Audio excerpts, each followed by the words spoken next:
Purvanchal computer institute अब इसके banner तले यहाँ मैं देख रहा हूँ एक से इतने होनहार छात्र और छात्राएं दिखलाई पड़ रही हैं।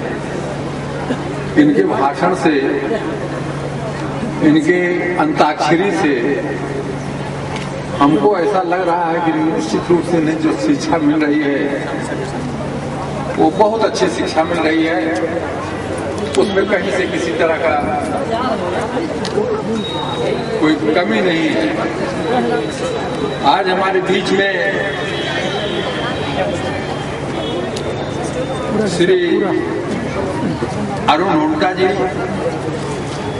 जो अभी जो चुनाव हुआ है दिल्ली यूनिवर्सिटी में, उसमें सारे के सारे जितने भी पदाधिकारी जीते हैं वो नसवाई के ही के छात्र हैं। ये आपके बीच में आपके समारोह में भाग लेने के लिए यहाँ पर आए हैं और इनको अभी थोड़ी देर में वापस फिर जाना है।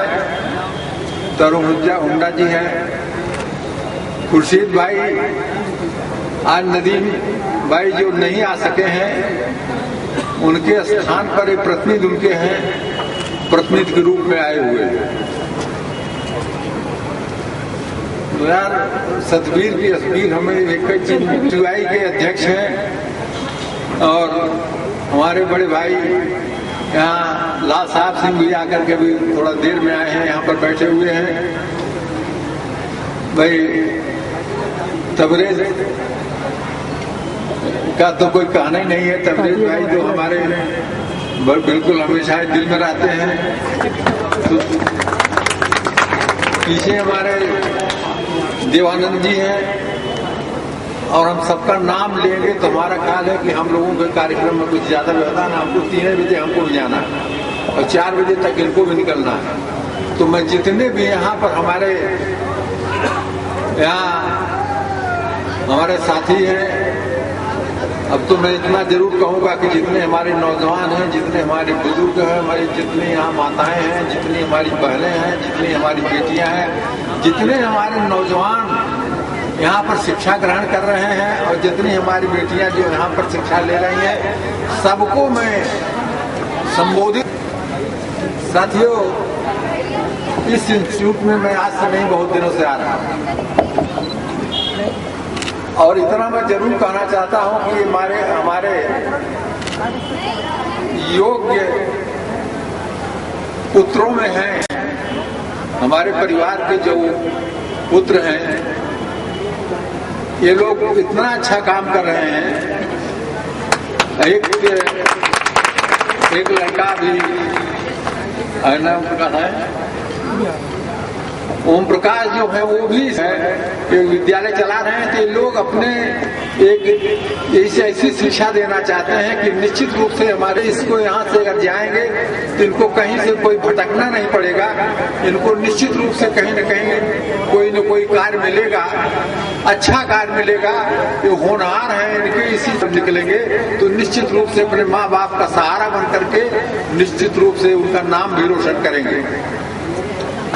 आज मैं इस बात को कहना चाहता हूं, इनका इंस्टीट्यूट चल रहा है, उसमें हमारे छोटे भाई लालता सिंह जो पिछले वर्ष जिसका देहांत हो गया था, हम लोगों को बड़ी तकलीफ उनके मरने से है। इसलिए कि हमारे अनुज हमसे बहुत छोटे हैं, लेकिन आज उनके चित्र को आप देखें कि कितने उनका इस चित्र दिखाई पड़ रहा है। यही चित्र उनका है। तो मैं यहाँ आता जब यहाँ संजीव मुझे माइक पकड़ा देते हैं तो मैं कोई भाषण जब देने लगता हूँ तो मैं निश्चित रूप से उनकी याद मुझे आ जाती है और याद आती है तो मेरी आंखें अक्सर नम हो जाती हैं। मैं उतनी देर जब आपके पास बैठा था हुड्डा जी, तो मैं निश्चित रूप से मैं व्यथित था। जब उस चित्र को मैं देखता था तो मुझे बड़ी वेदना होती थी, और यहाँ आकर के जब मैं बोल रहा हूं तो मुझे निश्चित रूप से बड़ी वेदना है, बड़ा दुख है। तो साथियों, आज मैं इस बात को कह सकता हूं कि आज इस इंस्टीट्यूट ने जो इतना अच्छा कार्य किया है, और इसमें मैं यही चाहूंगा उनके प्रति भी श्रद्धांजलि अर्पित की जाएगी, तो एक सच्ची श्रद्धांजलि होगी इस लड़के के प्रति भी।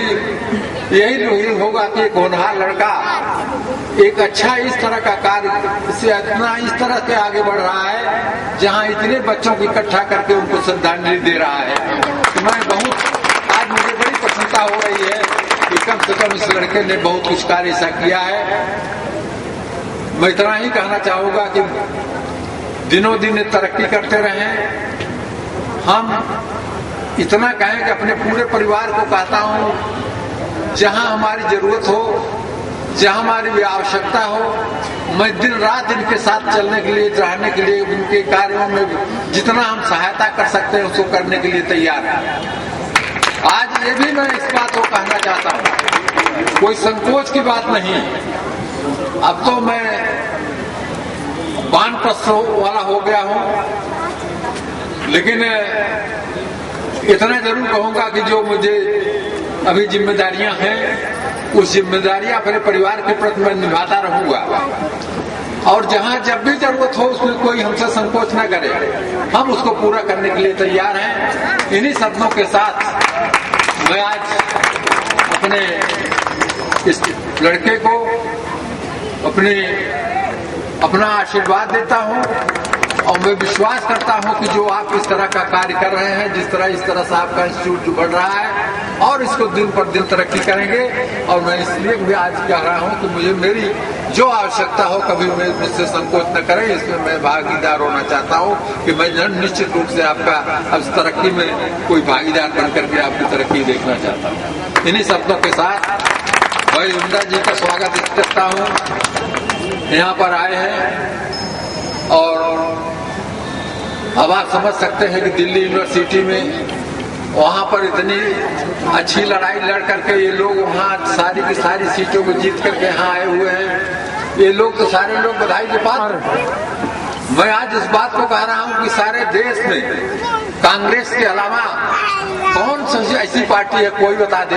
हम यहाँ पर हम पार्टी की बात यहाँ नहीं करना चाहते, लेकिन कोई पार्टी ऐसी बता दे कोई जो हर धर्म संभाव, सर्वधर्म संभाव, सारे धर्म के लोगों को लेकर के एक साथ चलने वाली पार्टी का नाम लोग कोई ले ले। कांग्रेस का ही नाम लोग ले। सारे लोगों के मन में है कि जिस दिन कांग्रेस गद्दी से यहाँ से हट जाएगी तो निश्चित रूप से देश किस कहाँ जाएगा वो पता नहीं है। मैं इस बात को कहना चाहता हूँ साथियों, हम कोई यहाँ पर आज न चुनाव लड़ना चाहते हैं, न चुनाव लड़ने का मेरा मन भी चुनाव लड़ने का नहीं है।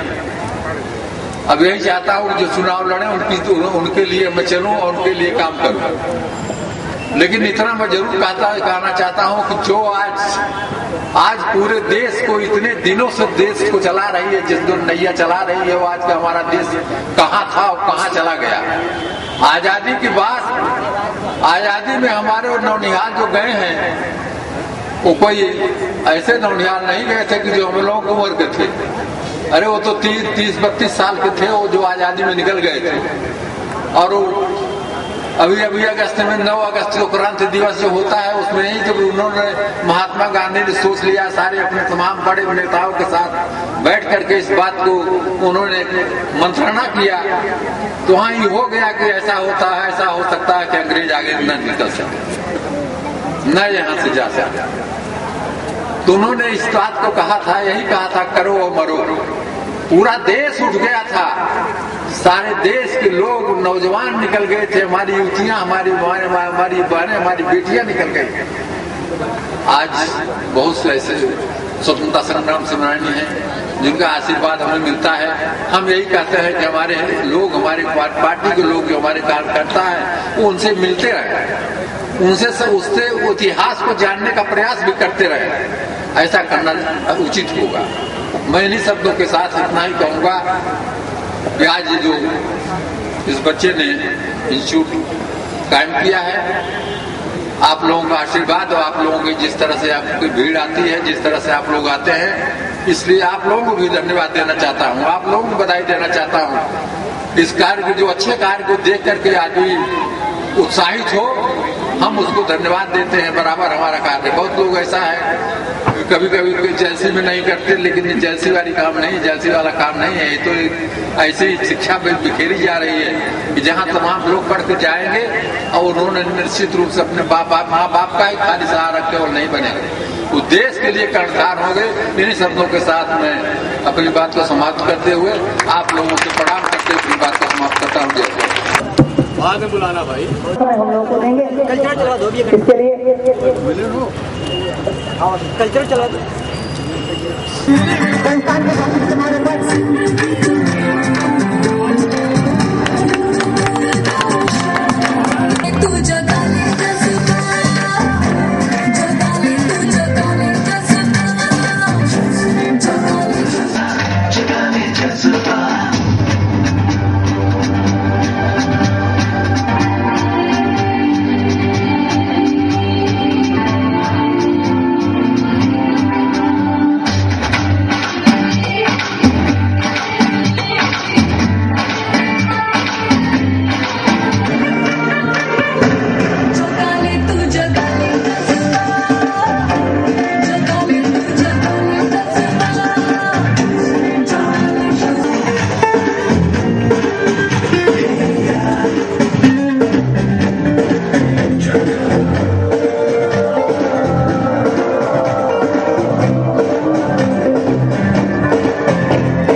कार्यक्रम को 4 चांद लगाने वाले ऑर्गेनाइजर तमाम उन कर्मचारियों को दिल की गहराइयों से मुबारकबाद देता हूं। दोस्तों, नौजवानों, हिंदुस्तान को आज आजाद हुए लगभग की आजादी के बाद पूरे विश्व में अगर सबसे ज्यादा किसी देश के अंदर नौजवान पाए जाते हैं तो हिंदुस्तान के अंदर पाए जाते हैं। और उस हिंदुस्तान की एनर्जी जो यहाँ प्रस्तुत किया गया, जो देशभक्ति से ओतप्रोत था, जहाँ पर एक कम्युनिटी का नाम लिया गया, उस कम्युनिटी को दिखलाया गया कि किस तरीके से हिंदुस्तान की आजादी के लिए उनका योगदान रहा। हिंदुस्तान के अंदर अखंड भारत कहने का जो गौरव प्राप्त हुआ है, वो चाहे हिंदुस्तान का कोई कोना रहा हो जो आज हमारे साथ न हो, चाहे वो लाहौर रहा हो, चाहे हमारा बांग्लादेश का कुछ हिस्सा रहा हो, चाहे हिंदुस्तान के पश्चिम बंगाल रहे हो, चाहे पंजाब रहा हो, चाहे आपका हिंदुस्तान में सिराज हिंद जौनपुर का नाम आए, चाहे टीपू सुल्तान का नाम आए, चाहे पृथ्वीराज चौहान का नाम आए। हिंदुस्तान की आजादी मुगलों के समय से लेकर के जब आवाज उठाने का काम हुआ तो आज लगभग हिंदुस्तान में 127 साल हो जाने के बाद एक संगठन बना। आजादी के 63 साल पहले और आजादी के बाद हिंदुस्तान की स्थिति आप देखिए। राजनीति 2 तरीके से होती थी, एक होती थी पूंजीवाद के अंतर्गत, एक होती थी समाजवाद के अंतर्गत। सबको मौलिक अधिकार दिलाने का जो कर्तव्य जो हमारे हिंदुस्तान को संचालित करने के लिए संविधान बना, डॉक्टर राजेंद्र प्रसाद जी, परम पूज्य राजेंद्र प्रसाद जी और आदरणीय परम पूज्य डॉक्टर भीमराव अंबेडकर जी के नेतृत्व में उस हिंदुस्तान के अंदर 3 महत्वपूर्ण चीजें थी: कार्यपालिका, विधायिका, न्यायपालिका। और इनकी निगरानी के लिए समाज का जो जागरूक तबका था उसे पत्रकारिता के रूप में पत्रकारों को चौथा स्तंभ माना गया। दोस्तों, आवाज उठाने की बात, अभी एक कार्यक्रम पर डांस हो रहा था, किस तरीके से गंदी हो रही है इसके लिए भी आपको सोचना होगा। हमें उंगली उठाने की जरूरत नहीं है, हमें आईना दिखाने की जरूरत नहीं है। हर माँ बाप का सपना होता है कि ज़ईफ़ी में आसा का मतलब छड़ी। हर माँ बाप का सपना है कि मेरा बच्चा बुढ़ौती में ज़ईफ़ी में जब रोजगार नहीं होगा, अपने मौलिक अधिकार को मांगने जाएगा, इंसाफ नहीं मिलेगा, उस वक्त क्या मिलेगा? उसे सीने पर गोलियां मिलेगी। दोस्तों, ये कौन कर रहा है? इसे पूछने की जरूरत है। राजीव गांधी जी ने सपना देखा था कि हिंदुस्तान के अंदर आईटी क्रांति आनी चाहिए। हिंदुस्तान के अंदर आईटी क्रांति आई और उसका एक अंग है Purvanchal computer institute of IT technology. दोस्तों, आईटी क्रांति इतनी आ गई है कि रिक्शे वाले के पास भी मोबाइल फोन है। लेकिन दोस्तों, आपको ये सोचना होगा, मजबूर करना होगा अपने लोगों को, क्योंकि समाज में 2 तरीके के लोग होते हैं। एक शॉर्टकट, जिस तरीके से अमीर बनना चाहते हैं, जो गलत रास्तों पर जाना चाहते हैं, उनके लिए लोग गुमराही के रास्ते पर बड़ी बड़ी गाड़ियां, लग्जरी गाड़ियां और बड़ी व्यवस्थाओं के साथ उन्हें सपना तो दिखाते हैं, लेकिन उनकी मंजिलों तक नहीं पहुंचा पाते। आपको ये बताना होगा कि आप हिंदुस्तान के वो अंग हैं जो हिंदुस्तान की सही एनर्जी है, जो आप हिंदुस्तान की सही तरीके से मुस्तकबिल को बना सकते हैं, बचा सकते हैं और बढ़ा सकते हैं। आज सबसे पहले अभी हमारे आदरणीय कमला प्रसाद सिंह जी, जो विकास के जनपद जौनपुर की पहले भाई हैं और हमारे बीच में कहते भावुक हो गए, बड़े पिताजी लाल साहब सिंह जी यहाँ मौजूद हैं।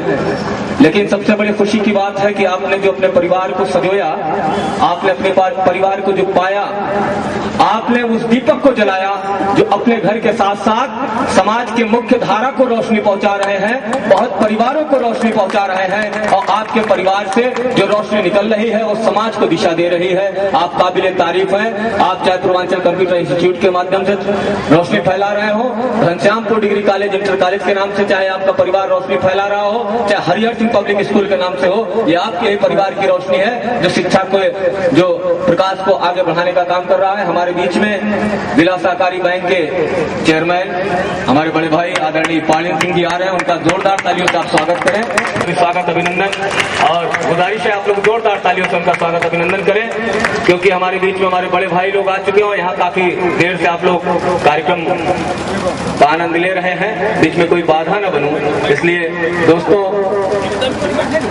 एक शेर के साथ पालिन भाई साहब आप आगे तशरीफ रखें, आप बड़े भाई हमारे संबोधन, अभिवादन हमारे डिस्ट्रिक्ट पार्टी सिंह भी मौजूद हैं। हम उनका संस्थान परिवार की तरफ से हार्दिक स्वागत और अभिनंदन करते हैं, उन्हें नमन करते हैं। दुर्गा पूजा महोत्सव औजार बनाने वाले, अपने आंसू को भी हथियार बनाने वाले बाबू जी जो भी अभी आ रहे हैं, और युवा दिलों की धड़कन, यहाँ से यूथ आइकन जिनका दिल्ली में जलवा भी काफी है, जो प्रत्यक्ष रूप से यहाँ है नहीं, विधायक नदीम जावेद जी, खुर्शीद जी, सत्यवीर जी, NSCI प्रेसिडेंट जौनपुर जिला, और इस प्रोग्राम के आयोजक कंप्यूटर इंस्टीट्यूट के स्टूडेंट्स। सबसे पहले आप सब लोगों का धन्यवाद जो आप लोगों ने मुझे यहाँ बुलाया, इनवाइट किया, और इतना बढ़िया प्रोग्राम यहाँ चल रहा है। मुझे सच में यहाँ आकर बहुत खुशी हो रही है। दिल्ली यूनिवर्सिटी में जो इलेक्शन हुआ था उसके बारे में आपको थोड़ा बताना चाहूंगा। हमने NSCI ने वहां पे चारों सीटों पे जीत दर्ज की, बहुत भारी मात्रा से, और उसमें खासकर पूर्वांचल का बहुत बड़ा सहयोग रहा। उसके लिए भी मैं धन्यवाद देना चाहता हूं आप सब लोगों को। और यहाँ पे एक प्रोग्राम आयोजित किया गया जो देशभक्ति के ऊपर था, उससे भी मेरी कुछ यादें जुड़ी हैं। मैं भी कुछ इमोशंस लेस हो गया था वहां पे। राजनीति में थोड़ा आने से पहले मैं एयरफोर्स में फाइटर पायलट रहा। देश के नौजवानों ने बलिदान दिया और भारत को आजादी दिलाई। वही जज्बा, वही देशभक्ति आज भी है, आज भी सरहद पे कामयाब है, और उसी की बदौलत भारत फल फूल रहा है, इतना आगे बढ़ रहा है। जब हम वहाँ ट्रेनिंग पे गए थे तो एक लाइन होती थी, वो मुझे आप सब लोगों को बताना चाहूंगा कि I am for a reason, for a cause here, which is far more important than my life, than my parents, than my family. इसका मतलब कि मैं यहाँ एक इस कारण की वजह से आया हूँ जो कि मेरी जिंदगी, मेरे परिवार सबसे बढ़ के है, और मेरी लाइफ इस देश को समर्पित है। चाहे मेरा कुछ भी हो, मैं अपने देश की पहले सोचूंगा। बाप का सैनिक आज भी बाप के लिए इतना कुछ करता है।